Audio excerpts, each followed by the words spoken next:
what I noticed was that everyone had their own distinct personality. There were plenty of athletes, musicians, leaders of our community, and that's just inspired me to really stick around. And I think ASU has really seen that. And now, there's one more question. Judges, will you please read the judge's question for Eric? Eric, who has been an Asian American male role model to you, and how has that shaped who you are? Well, as I said earlier, there's the split between Asian and Asian American. As far as Asians goes, there's so many, from athletes like Sun Yang to Yao Ming, and then Americans such as my own swimmers like Michael Phelps, Barack Obama. But what I really wanted was just to see the combination of both together. So for me, obviously, I have to say my dad. Of course, you know, he's my father. But what I really noticed is that combining Asians and Americans in the sports world, they were all half Asians, but they were all incredibly dominant. We take Tiger Woods, a half Filipino. We take Apollo Ono, the speed skater, and Nathan Adrian, the most recent gold medalist in the 100-meter freestyle. And I believe that all these people are able to really just show people. Oh, and Jeremy Lin, please. The amount of reporters that have come up to me, but I really appreciate how it brings together a community. It's the role model that shows that the Asian Americans can. It shows that the Asian Americans can really just branch out and do whatever they want to. Yeah. Thank you. Thank you, Mr. ASU. Next we have Oliver.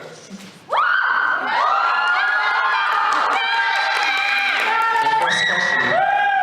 Please tell us how you explore who you are and your identity and how that ties into the organization that you are representing. I've always considered myself Filipino, but distinctly Filipino-American. I don't know the native Philippine language. I've never visited the Philippines, and all I've experienced as far as the Philippine culture was what it felt like to be at family reunions, and all that changed when I came here and joined Barkada. So Barkada has shown me just so much, all the food, the traditional dances, which are amazing. And Barkada, most of all, has showed me time and time again that we're all about family, and that's what we stand for.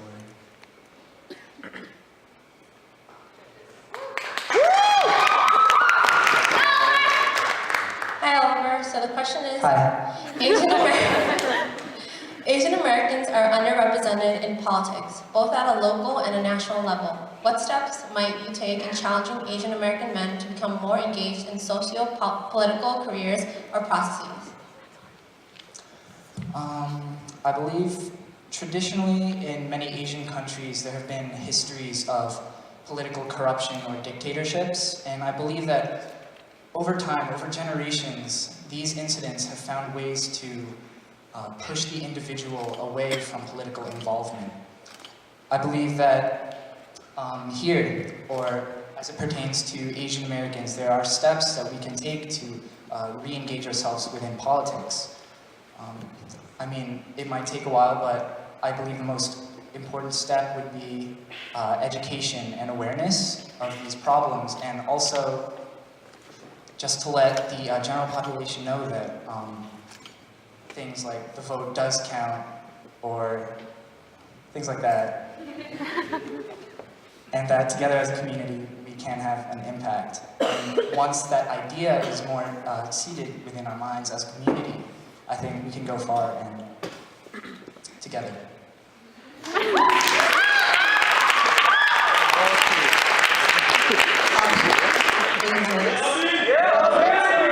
Now, again with the same first question, can you tell us how you explore who you are and your identity and how that ties into the organization you're representing? Alright, hi guys. So, Beta Chi Theta is first and foremost a South Asian interest fraternity. It's not a South Asian exclusive fraternity. When I first met these guys, I looked at them and I said, oh, these are just a bunch of brown dudes who are chill, who want to have fun. But as I got to know them better, I didn't see them as sort of a clump. I saw the individuals. I saw how each and every single one of them had their own little flair, had their own personalities, and how that all tied together into one big, unified, glorious little group. So, as part of Beta Chi, I do add my own little flavor to it. I'm known to often be singing Bollywood songs, dancing to Bhangra music, and these guys have gotten frustrated with me and danced with me many a times. Honestly, I do appreciate my culture. I've grown up with the values of my culture, being raised first-generation American, and to this day, representing Beta Chi, representing UTSAV, and any organization that promotes South Asian awareness, and promoting the fact that we do exist as a population in the community, that we do have a say in government, that we do make a name for ourselves in the media. Simply being there, being myself, and being out there is how I represent myself in our community.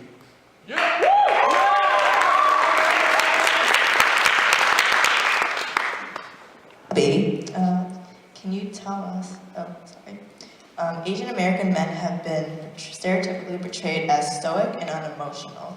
How would you go about challenging the stereotype in your day-to-day life? Well, for starters, I'm definitely the opposite of that stereotype. Honest to God, I mentioned this before with the Beta Chi. It doesn't just apply to Beta Chi Theta. It applies to all organizations, whether it be VSA, CASA, UTSA, Pi Delta Psi.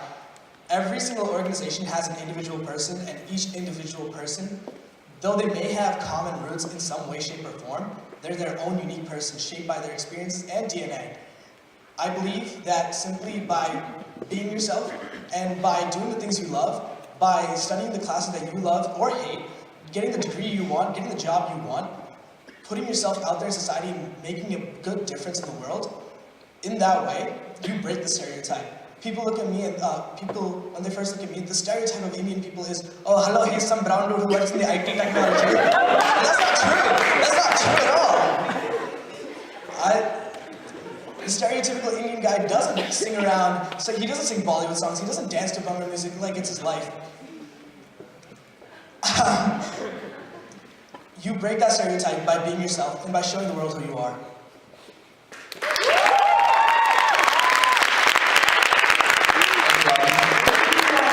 Next up, we have Paul from CASA. So, first culture question, same as everyone else. Can you tell us how you explore who you are and your identity, and how that ties into the organization that you're representing? Okay, well, I was born in America, born in New York, and coming to Northeastern, coming to college, I realized I'm way more Korean than I thought, and like meeting other people, they're like, dude, you're mad Korean. I'm like, I didn't realize that, and I think CASA really helps me to kind of see like who I am and like how Korean I am, but like also how like I'm integrated into like America, and just also there's another group called KISA, and they're the Korean International Student Association, like straight from Korea, and like there are big differences between both groups, and so I think CASA really helps me see like what it means to be a Korean American, and just finding out like my identity in that way, I guess. Yeah. Hi, Paul. Asian American cultures have traditionally been viewed as patriarchal and male-dominated. Given an opportunity to speak to young Asian American women, like myself, what would you say to empower them?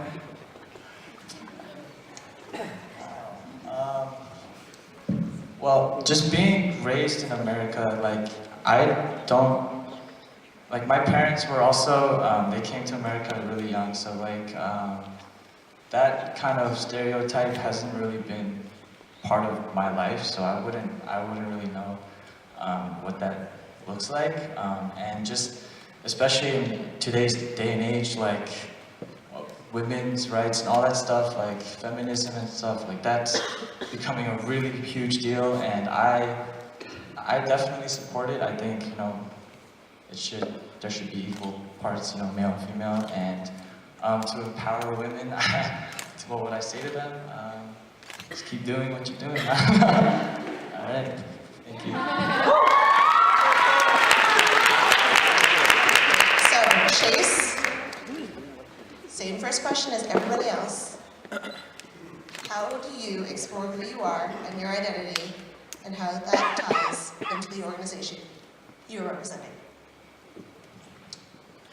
How does PAAC tie into my Asian American identity?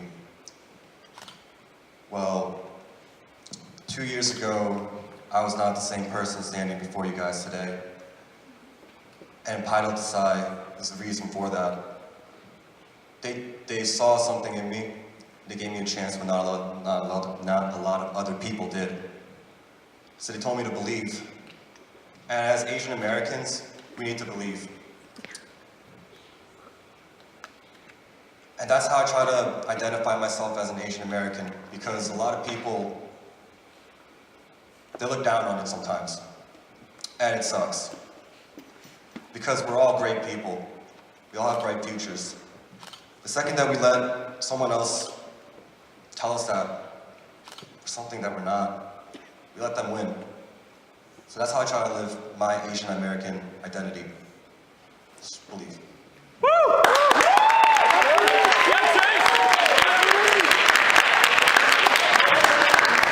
Hi, Chase. So your question is, sometimes issues facing the LGBT community are not given visibility in the context of the Asian American community.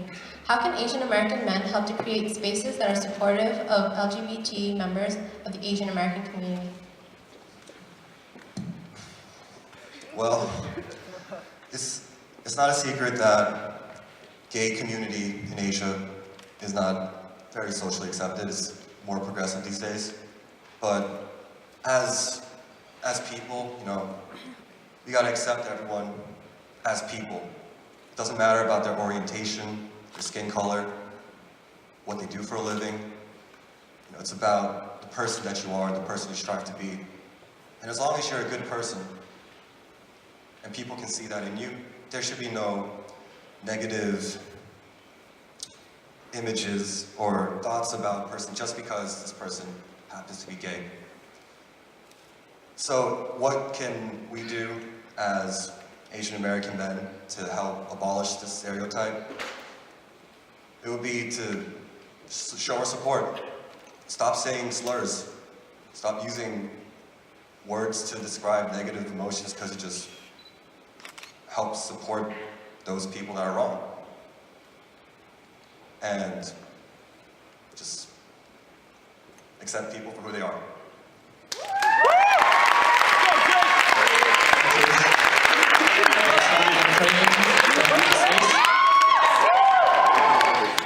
First question. Can you tell us how you explore who you are and your identity and how that ties into the organization that you're representing? So in high school, I was, I guess, the stereotypical Asian. I was a pretty shy kid, and I liked doing math homework. But,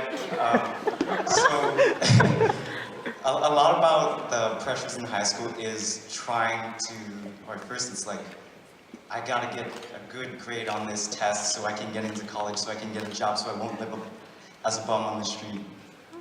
So there's a lot of pressure from like really small things, and there was a moment where I realized I was really unhappy with that. And so coming to college, meeting all the people in PAAC, and just there wasn't as much pressure to, from parents especially, to make money or like do things a certain way just to please them.